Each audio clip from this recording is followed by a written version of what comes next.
Okay, if you are watching this now, this is part two of chapter one. What I mean by that, there was another video before this, which was part one. And this video is called How to Completely Change Your Life. And the reason why it's called How to Completely Change Your Life is because that's exactly what will happen once you understand who you are. And the only way to know who you are is by understanding the mind. And in these videos, that's exactly what you're going to find out. So if you've not watched part one, I'd go back and watch that. If not, you can carry on watching this, but then I recommend you go back to part one and just watch that because it'll all make sense. If not, if you have watched part one, you're all right. Here we go. Last weekend, or should I say last video, we were talking about polarity.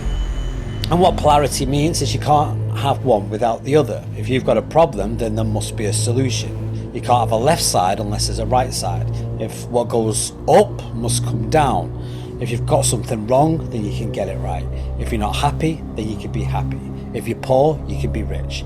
If you're unwell, you can be well. It's called the law of polarity. You cannot have one without the other. And that's what we discussed in the last video. But this time, in this video, we're going to talk about something else. And it's called the S.M.A.R.T principle. S.M.A.R.T. So if you've not heard about the S.M.A.R.T principle, you're going to enjoy this. Check this out. Analyzing the news.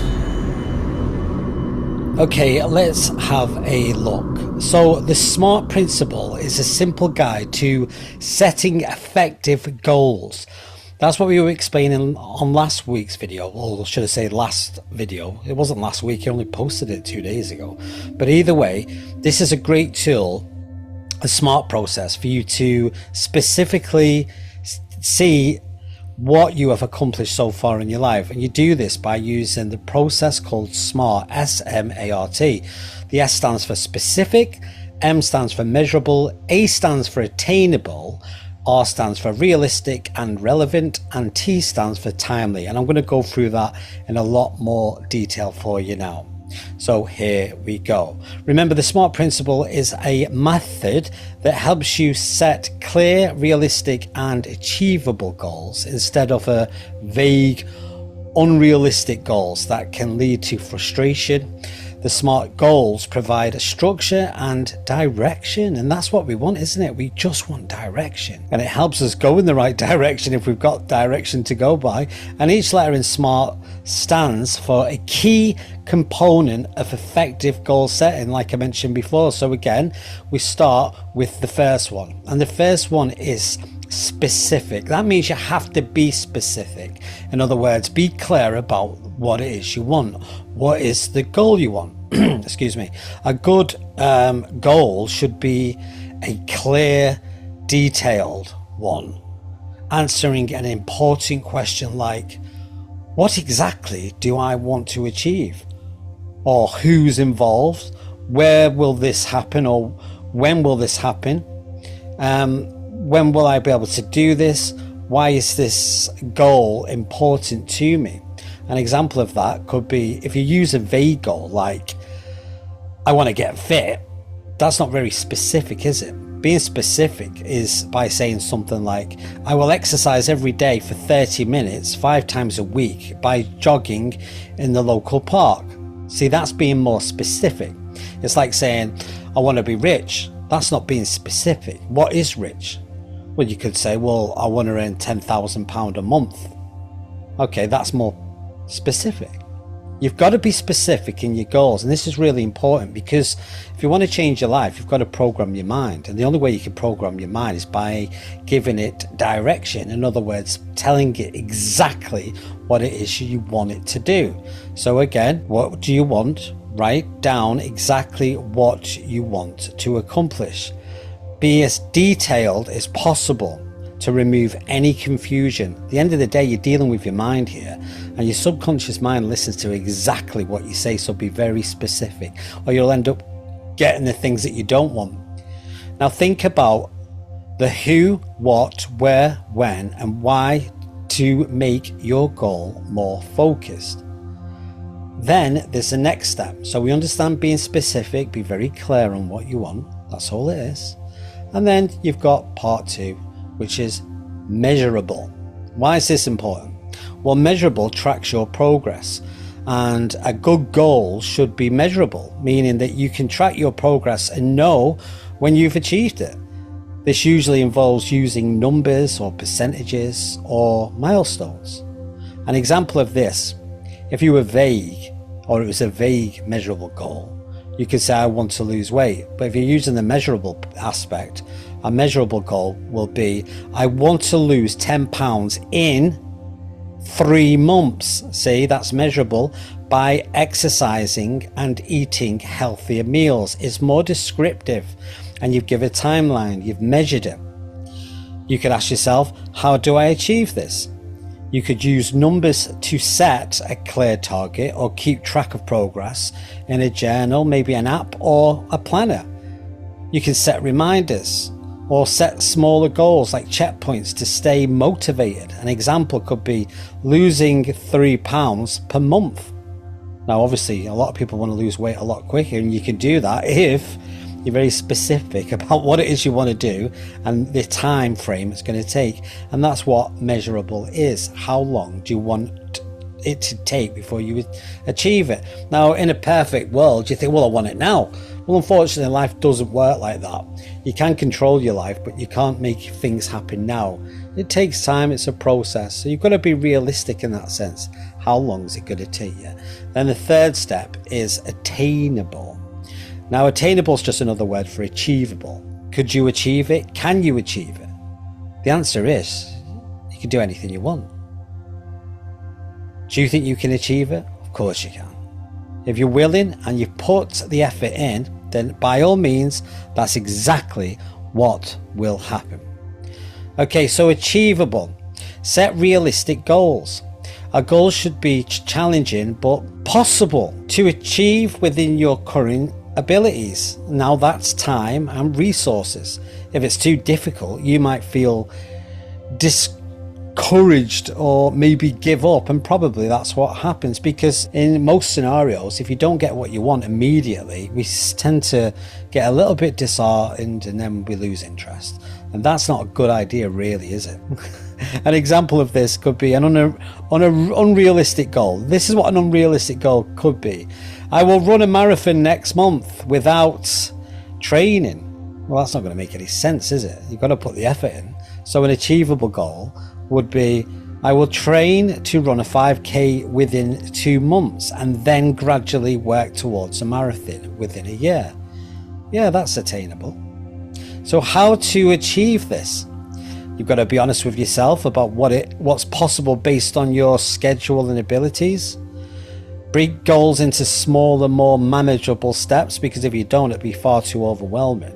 And ask yourself, do I have the skills, time and resources needed to achieve this goal? If not, you just adjust it. It's not a problem. And then the next one on the SMART process would be realistic or relevant. That's another word, realistic. What does that mean? Well, make sure that the goal matches your bigger plans. Your goal should matter to you and align with your personal values or long-term aspirations. If it isn't relevant, it will be harder for you to stay motivated. Relevant goals. I will take a leadership course in the next 6 months to prepare for a managing role at my job. That's more relevant, isn't it? And how do you achieve this? You ask yourself, why is this goal important to me? Make sure the goal fits into your long-term personal and professional plans. Focus on goals that will benefit you in your meaningful way. You've got to make sure it suits you. It's got to be comfortable, because if it's not comfortable for you, you're going to resist it and you ain't going to do it. And then the next one is going to be timely. In other words, time bound. So you've got to set a deadline for your goal. When do you want this thing to happen? You've got a goal. When do you want it to happen? It's as simple as that. A goal needs a clear time frame to create urgency and motivation. Without a deadline, there's no pressure to take action, is there? So an example of this could be, without a time limit, you could say, I want to complete my certification. But with a timeline, you could say, I will complete my certification course by December the 31st. See, now you put a date there. And you think, why am I doing this? Because this is how your subconscious works. You have to tell it exactly what you want and when you want it to happen. That's how it works. So how do you achieve this? Again, set specific deadlines for your goal. Break it down into smaller deadlines. Example, I will finish one course module every 2 weeks. Or use a planner or a calendar to schedule tasks and keep yourself accountable. Take responsibility. And basically, that's what this is. That is the SMART principle. And by following the SMART principle, you can create clear, achievable, and motivating goals. So you follow the process, you set your goals, and you commit to the plan and stick to it. And it works. But here's the problem. Even though the SMART principle is very popular and millions of people follow it and they get good results, but not everyone does. And I'm thinking, well, why is that? Because there's a problem. After weeks or months of effort, you finally reach the finish line. You achieve the thing that you thought you wanted. It's like climbing a mountain, step by step, challenges by challenges, until you get to the peak. You expect it to feel incredible, to be a moment of satisfaction you've been waiting for. But when you get there, something feels off. You look around at the top of the mountain, expecting fulfillment, but instead there's an emptiness. You didn't anticipate this. There is a feeling that something is still missing. A void inside you that this achievement didn't fill. You did everything right. You followed the plan. You checked every step, yet that deep longing, that fulfilling need still remains. And there's a frustrating part of you. You don't even know what it is. It's a feeling of restlessness, a quiet but persistent urge for something more, something you can't quite define. You thought that reaching this goal would bring clarity, but instead, it's left you questioning, was this even the right goal for me? Did I want this for myself, or was I chasing expectations? What is it that I'm really looking for? There's something inside you that's trying to express itself. That's what we talked about in part 1. And sometimes, no matter how much modeling or SMART principles we use, it doesn't change anything. Then we get frustrated. It's like a suppression, and a suppression leads to what? Depression, and disease, and disintegration, and death. And then you think, what is going on?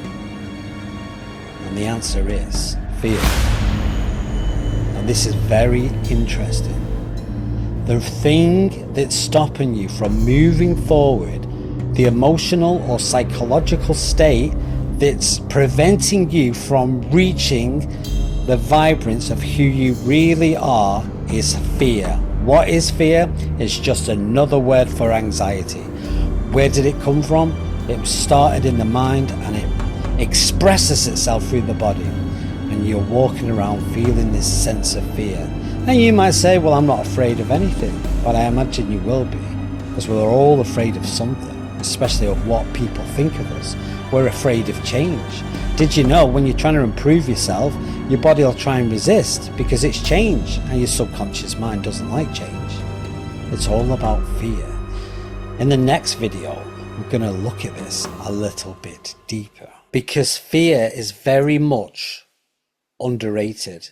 People don't really pay attention to it. So stick around to the next video, because we're going to go deeper down the rabbit hole. I know this was a short one because we were only basically discussing the principle of the SMART principle, or the SMART model. But again, that's one way you can do it. But we're going to go deeper than that, okay? There's a lot of information. Like I said before, there's 10 chapters, okay? And this was just chapter 1. We're really going to go down the rabbit hole. So click on the next video and we're going to go even further. I assure you, you're going to enjoy this. Analyzing the news.